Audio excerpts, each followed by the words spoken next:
Hello बच्चों, कैसे हैं आप सब। आई होप आप सब अच्छे होंगे और अपनी पढ़ाई अच्छे से कर रहे होंगे। बच्चों, आज हम स्टार्ट कर रहे हैं क्लास 12th का टॉपिक इन्वर्स ट्रिग्नोमेट्रिक फंक्शन। ठीक है, तो आइए स्टार्ट करते हैं इन्वर्स ट्रिग्नोमेट्रिक फंक्शन।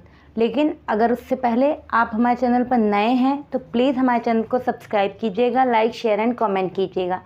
ठीक, तो आइए देखते हैं इन्वर्स ट्रिग्नोमेट्रिक फंक्शन होता क्या है।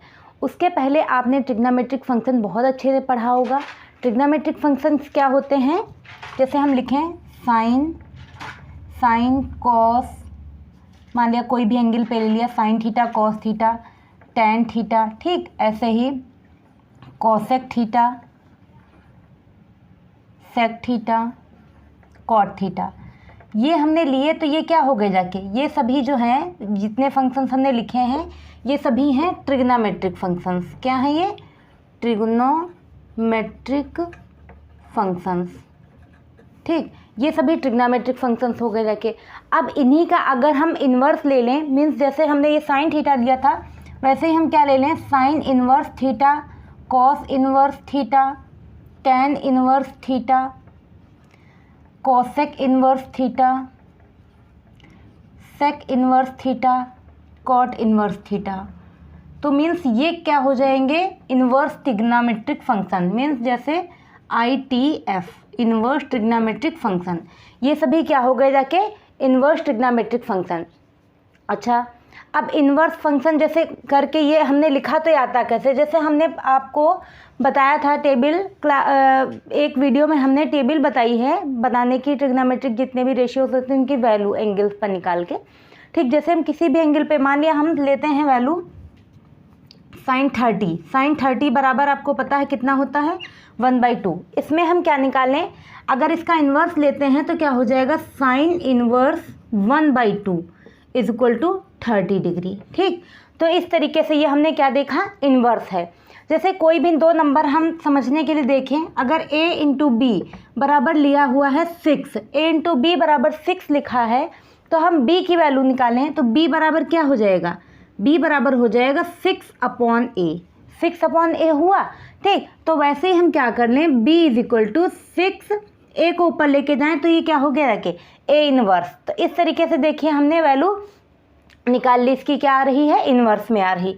ठीक, तो ऐसे करके हम इन्वर्स की वैल्यू लेते हैं। अब इन्वर्स हम निकाल किसका सकते हैं, इन्वर्स हम ऐसे फंक्शन का निकाल सकते हैं जो फंक्शन क्या होना चाहिए, 1/2 होना चाहिए। ठीक है, उसी का हम इन्वर्स निकाल सकते हैं। जैसे कोई भी फंक्शन है उसका हम, जैसे साइन थीटा ही है, ठीक, तो साइन थीटा का हम कब निकाल पाएंगे इन्वर्स, जब वो क्या है 1/1 और ऑन 2 है। तो कोई भी जो फंक्शन हम 1/1 ऑन 2 होगा उसी का हम इन्वर्स फंक्शन फाइंड आउट कर पाएंगे। ठीक है बच्चों, तो आइए अब देखते हैं हम।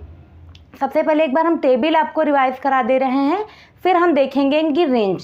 ठीक है, तो आइए देख लेते हैं एक बार टेबल समझ लेते हैं, जिससे हमको आगे हेल्प मिलेगी क्वेश्चंस में बहुत ज़्यादा। इसको टेबल को बनाते कैसे हैं, टेबल बनाना सीख लीजिए तो कोई भी वैल्यू आपको लर्न नहीं करनी पड़ेगी, आराम से टेबल जैसे बनाते हैं वैसे करके हमें पता चल जाएगा वैल्यू। तो कैसे, सबसे पहले क्या लिखना है, यहाँ 0, यहाँ पे 1 2 3 4 हमने लिख दिया। देन हमने सबको 4 से डिवाइड किया, सभी नंबर्स को 4 से डिवाइड कर दीजिए। ठीक, 4 से डिवाइड कर दो, फिर सब पर अंडर रूट लगा देना है, सभी पर क्या लगा देना है, अंडर रूट। देखिए सभी पर अंडर रूट लग गया। ठीक, सभी पर अंडर रूट लगाने के बाद में सबकी वैल्यू निकाल लेनी है। इसकी वैल्यू क्या निकली 0, इसकी क्या निकली 1/2, इसकी क्या निकली 1/√2, इसकी क्या निकली है √3/2, देन इसकी क्या निकली है वैल्यू 1। इस तरीके से देखिए हमने वैल्यू निकाल ली। अब कॉस की वैल्यू सिमिलरली इधर से उठा के ऐसे रख देना है, मीन्स 1 हो गई, फिर √3/2 हो गई, देन 1/√2 हो गई, देन 1/2 हो गई, उसके बाद में क्या हो गई जाके 0 हो गई। ठीक, tan की वैल्यू साइन अपॉन कॉस कर लेंगे, means sine theta upon cos theta मतलब 0, ये 1/2 और √3/2 मतलब क्या हो जाएगा 1/√3, फिर tan 45 1, ये √3 हो गई, और ये क्या हो गई जाके इनफाइनाइट। देन कॉसेक, साइन का रिवर्स होता है, कॉसेक जो होता है साइन का रिवर्स रिलेशन होता है। तो यहाँ पर हम क्या देखेंगे, कॉसेक पे हो जाएगी 0 का रिवर्स इनफाइनाइट, यहाँ पर 2 हो गई, ये वैल्यू √2 हो गई, देन 2/√3, उसके बाद में 1 हो गई। ठीक, अब कॉस जो है सेक का रिवर्स होता है, मीन्स यहाँ पर 1, देन यहाँ पर क्या हो गई जाके 2/√3 हो गई, उसके बाद में √2, उसके बाद में 2, देन इनफाइनाइट। ये हमने कॉस का रिवर्स कर लिया तो सेक की वैल्यूज़ आ गई 1, 2/√3, √2, 2 और फिर इनफाइनाइट। देन हमारा कॉट बचा हुआ है, तो कॉट पे हम क्या करेंगे, tan का रिवर्स ले लेते हैं तो कॉट हो जाता है, तो tan का रिवर्स लीजिए, यहाँ पर 0 का इनफाइनाइट हो जाएगा, ये √3 हो गया, ये 1 हो गया, देन 1/√3 और उसके बाद में क्या हो जाएगा, 0 हो जाएगा। ठीक, तो इस तरीके से सभी वैल्यूज़ को हमने देख लिया। अब देखते हैं हम रेंज। रेंज क्या होती है इन फंक्शंस की। जो देखिए रेंज हम आपको लिखना बता रहे हैं कि कैसे, ताकि आपको याद करने में आसानी रहे। हमने कैसे लिखा है यहाँ पर, sine inverse x, cos sec, tan, ये एक टाइप के होते हैं इसलिए हमने इनको एक पास लिखा है। फिर कॉस सेक और कॉट, ये एक टाइप के होते हैं इसलिए हमने इनको एक पास लिखा है। ठीक, अब देखते हैं हम इनको लिखते कैसे हैं, ध्यान से देखिएगा। साइन की क्या हो जाती है रेंज, -π/2 से π/2। ठीक, साइन की हो गई जाके ये।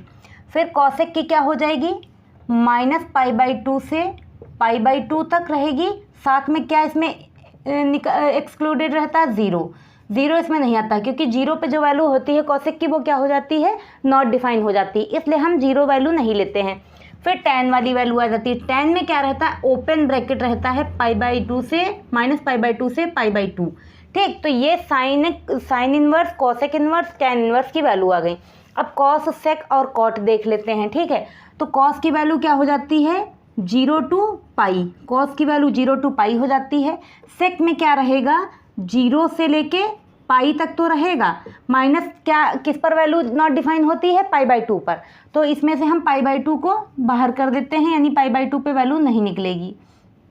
ठीक, अब कॉट की वैल्यू किस पे निकलेगी, 0, कॉट का क्या होता है 0 से π, ये ओपन ब्रैकेट। ठीक, तो इस तरीके से हमने ये वाले इसके देख लिए। अब इनको ज़रा समझ लेते हैं। इस क्लोज ब्रैकेट का मतलब क्या है, क्लोज ब्रैकेट का मतलब ये है कि इसमें π/2 से π/2, -π/2 से π/2 के बीच की वैल्यू रहेगी, साथ में π/2, -π/2 और π/2 भी रहेगा।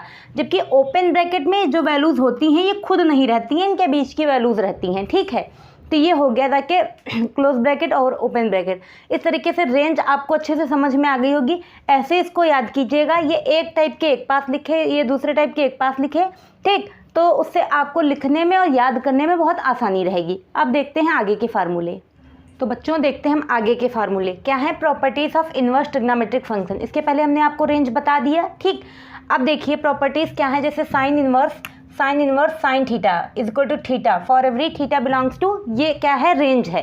साइन इनवर्स की रेंज जो अभी हमने आपको बताई है तुरंत वही चीज़ है। ये क्या है, रेंज लिखी हुई -π/2 से π/2 क्लोज ब्रैकेट।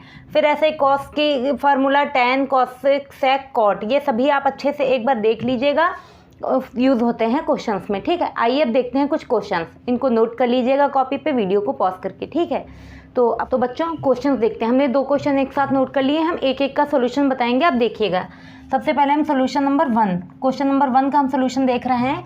हमें प्रिंसिपल वैल्यू फाइंड आउट करनी है साइन इनवर्स 1/√2 की। साइन इनवर्स 1/√2 की प्रिंसिपल वैल्यू फाइंड आउट करनी है, तो हम क्या कर लेंगे, let y is equal to sine inverse 1/√2।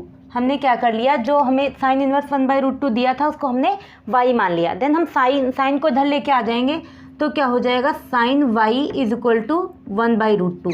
अब अभी हमने आपको टेबल से बताया था 1/√2, साइन में 1/√2 किसकी वैल्यू होती है, π/4 की। तो यहाँ पर क्या हो जाएगा, sine inverse y is equal to sine π/4।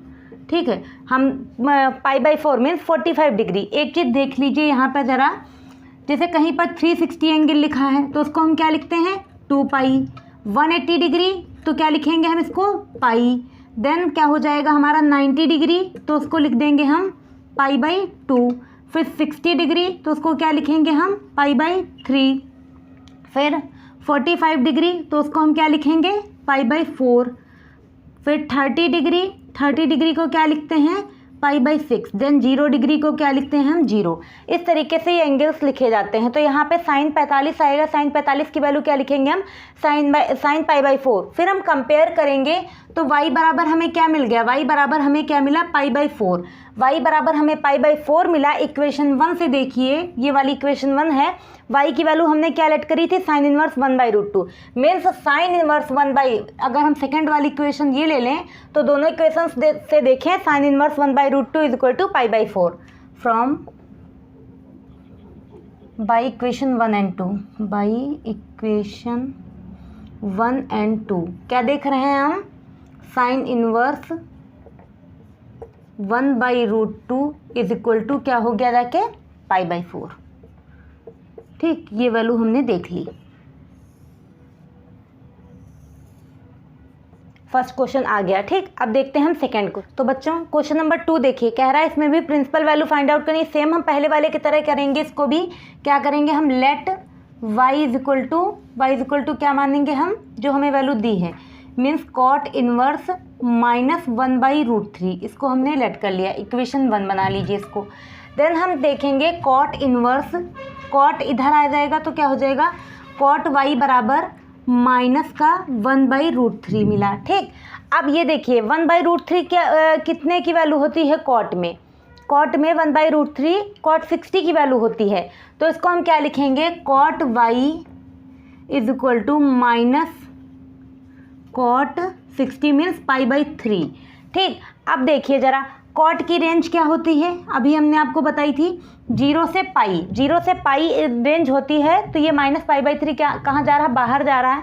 तो यहाँ पर हम क्या करेंगे, cot y is equal to cot pi minus π/3। ठीक, अब ये हमने कर लिया। यहाँ से क्या निकलेगी हमारी value, cot y is equal to 3 - 1 means क्या हो जाएगा 2, यानी कॉट 2π/3, यानी y की वैल्यू हमें क्या मिल गई, 2π/3। जब y की वैल्यू 2π/3 मिल गई और y की वैल्यू ये थी, तो इक्वेशन 2 इसको ले लेंगे हम, बाई इक्वेशन 1 एंड 2 हम देख लेंगे, by equation 1 and 2। By equation 1 and 2 यहाँ पर क्या हो जाएगा, y इज इक्वल टू